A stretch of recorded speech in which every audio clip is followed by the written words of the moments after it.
A 34-year-old teacher in Ohio discovers his pension fund lost 40% of its value overnight. He'll have to work an extra 10 years before retirement. A young couple in Phoenix watches as investment firms buy every house in their neighborhood. They're being priced out of ever owning a home. Across cities, the same story repeats. A small business owner in Detroit realizes the same shareholders control him and his so-called competitors. They all just raise prices together. These stories aren't coincidence. They're connected by a single company that manages more money than God. Most people have never heard of BlackRock. But BlackRock has heard of them. It owns their retirement, it owns their employer, it owns their bank, their airline, their grocery store. It owns a piece of everything and everyone without owning anything completely. They did it using your money, without your permission, and completely legally. The Silent Architect: How One Company Redesigned Capitalism. Picture this: March 2020. The world is shutting down. Markets are in freefall. Retirement accounts are evaporating. Panic spreads faster than the virus. Then something extraordinary happens. The Federal Reserve makes a phone call. Not to Congress, not to the President. To a company most Americans can't even pronounce. Within 24 hours, BlackRock is handed unprecedented power, control over the entire corporate bond market. They're now deciding which companies live and which die, with taxpayer money. But here's the part that should make your blood run cold. BlackRock already owned shares in many of those companies. The government had hired the fox to guard the henhouse. The fox owned the farm. How did one company become so powerful the government turned to them? How did they convince millions to hand over life savings and voting rights while staying invisible? What are they doing with that power right now, while you're watching? Look around you. That device you're using, BlackRock owns shares in the company that made it. The platform you're using, shareholders. Your internet provider, them too. The coffee you drank, the car you drive, the home you rent, BlackRock has its fingers in all of it. They're not just watching the economy, they are the economy. Once you understand how they did it, you'll never see the world the same way. This isn't just money, it's the greatest transfer of power in human history. A transfer so quiet and brilliant the people losing power paid for it. We funded our own irrelevance, and we're still doing it. Every single day. This is the story of how one company figured out how to control $10.6 trillion. That's not a typo, that's trillion, with a T. They did it using your money, without your permission, and completely legally. Larry Fink's revelation. In 1976, a young trader named Larry Fink was on top of the world. At 23, he'd made his firm $1 billion. Then, in a single quarter, he lost $100 million. Most people would have been destroyed. Fink saw a different problem. He became obsessed with a simple question: what if someone could see all the risk at once? By 1988, Fink and 7 partners built Aladdin. Think of it as Google Maps for money, showing every route, danger, and opportunity. But Aladdin was more than risk management. It was a window into the global economy. Whoever controlled that window could see patterns nobody else could. The perfect storm. First, the 2008 financial crisis. The government needed someone to untangle toxic assets. Second, the index fund revolution. Trillions fled active management to passive funds. Third, the retirement crisis.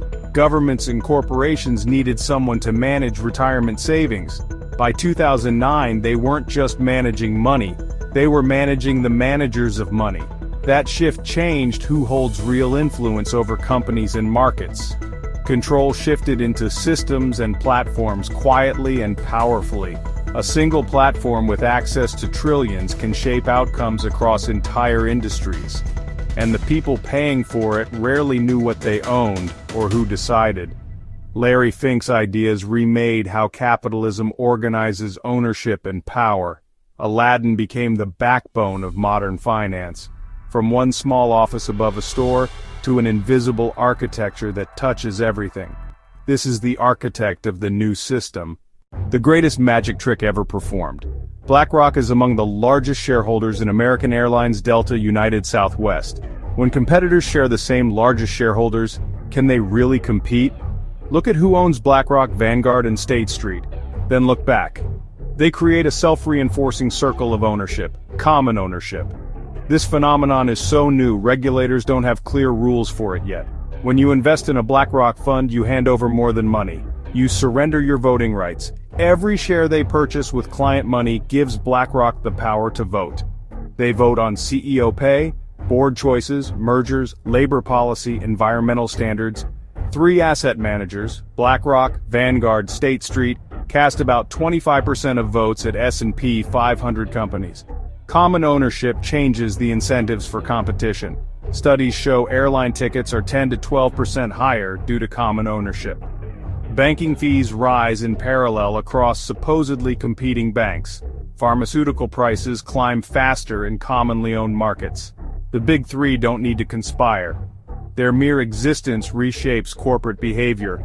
Common ownership connects industries in ways laws never anticipated. Small businesses and consumers pay the price. Economists are still tracing the full effects. Regulators are behind, and the system runs faster than oversight. Ownership has become a network, interlocking, opaque, and powerful. 3 firms now cast a shadow over modern markets. That shadow shapes prices, wages, and corporate strategy. It is the matrix of ownership. Aladdin's evolution.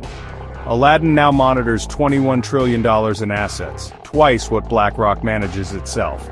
Banks, insurers, and treasuries pay to use it. BlackRock's computers see strategies of firms that should be competitors. It's like one chess player seeing every player's next 10 moves. They claim to be passive investors, just buying index funds. But passive is a legal label, not a full description of what happens. Over 1,500 private meetings with portfolio companies each year. Coordinated voting strategies across holdings. Threats to vote against management if demands aren't met. They're reshaping corporate behavior while claiming passivity. When the same investors own competitors, prices rise, even without collusion. Airline tickets 10 to 12% higher. Banking fees up. Drug prices climbing. The market's incentives change to protect shareholders over consumers and workers. Aladdin doesn't just analyze returns, it sees human behavior signals. They feed social sentiment, satellite imagery, and weather into decisions. Their AI predicts markets and human behavior. They even analyze CEO voices on earnings calls. They maintain the legal fiction of passivity while practicing influence. They use votes to push corporate change without being labeled active managers. The result? Policies that favor shareholders over workers. Economists link common ownership to higher prices, lower competition, and coordinated corporate behavior. The big 3 don't need to conspire. The structure nudges firms to similar choices. Consumers and employees pay the price for a system optimized for shareholder returns. Aladdin is both the brain and the nervous system of modern finance. And it is still growing. The revolving door. Since 2004, BlackRock hired at least 84 former officials and central bankers. Among them, former Swiss National Bank, Bank of Canada governors, and Federal Reserve officials. Meanwhile, BlackRock executives move into government roles. Brian Deese moved from BlackRock to the White House economic team. Michael Pyle went from BlackRock to become a top economic advisor. Wally Adeyemo moved from BlackRock to the Treasury. These movements reshape policy and access. In March 2020, the Fed made an unprecedented decision. They hired BlackRock to buy corporate bonds, including bonds BlackRock already owned. BlackRock was effectively paid to bail out investments they had stakes in. No competitive bidding, no clear conflict checks, just direct appointment. Larry Fink's annual letters are read like a new constitution. When he writes about climate or diversity, corporations listen. Critics say BlackRock uses ESG to impose political views without democratic input. Supporters say it's forcing necessary change. Either way, a single company now has veto power over corporate social policy. When markets and regulators are intertwined, democratic control blurs. The entanglement of private power and public policy is deep. The political machine bends rules and hires influence. Ordinary people feel the consequences. Power flows through people who move between public office and private control. And when crisis hits, those connections decide who gets rescued. The tokenization of everything. BlackRock is partnering with banks to create digital tokens representing real assets.